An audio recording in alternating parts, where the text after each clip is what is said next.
Want to share a personalized Reels feed with your bestie? Here's how to enable Instagram Blend in just a few steps. First, make sure your Instagram app is up to date. Head to the App Store on iPhone or Google Play Store on Android, search for Instagram, and tap Update if it's available. Since Blend is a recent feature, having the latest version is essential. Once you've updated the app, open Instagram and go to your DMs.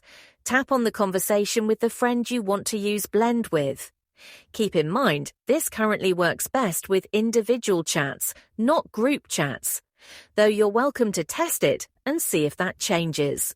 Now, send a reel to your friend. After doing so, Instagram might show a Start Blend prompt right away. If not, look in the top right corner of your chat next to the phone and video icons for the Blend icon. Tap that icon, and if it appears, you'll be taken to a new screen where you can tap Invite. This sends your friend a notification to join your shared Reels feed. Once they accept the invite, Blend is activated.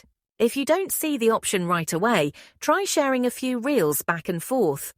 Instagram usually activates the feature once it notices consistent Reel sharing between you and your friend. If this video helped you, give it a thumbs up, subscribe for more easy tutorials, and drop a comment if you want help with other Instagram feature